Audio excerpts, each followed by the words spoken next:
Our ancestors never used toothpaste, never saw a dentist, and ate raw meat, yet archaeological evidence shows they had almost zero cavities. Meanwhile, 92% of modern adults have tooth decay. What changed? 10,000 years ago, humans ate about 20 grams of sugar per year.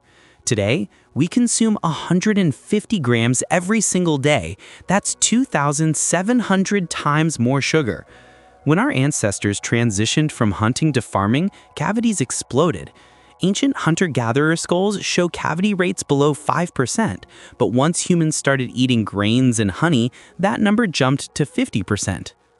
The bacteria in your mouth, Streptococcus mutans, feeds on sugar and produces acid. No sugar, no acid. No acid, no cavities. It's that simple.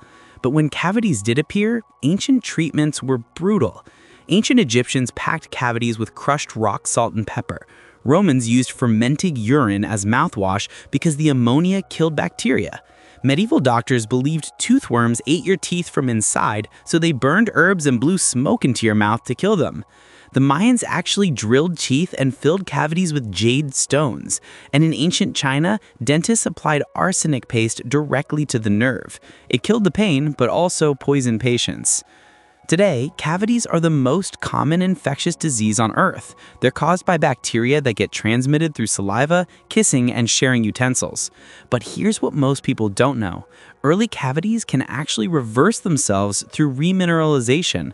Your saliva contains calcium and phosphate that repair tooth enamel, but only if you stop feeding the bacteria sugar.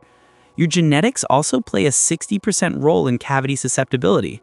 So the secret to cavity-free teeth isn't complicated. Reduce sugar, increase saliva flow, and let your body do what it's designed to do. Protect itself. Subscribe for more 3D health science that changes how you see your body.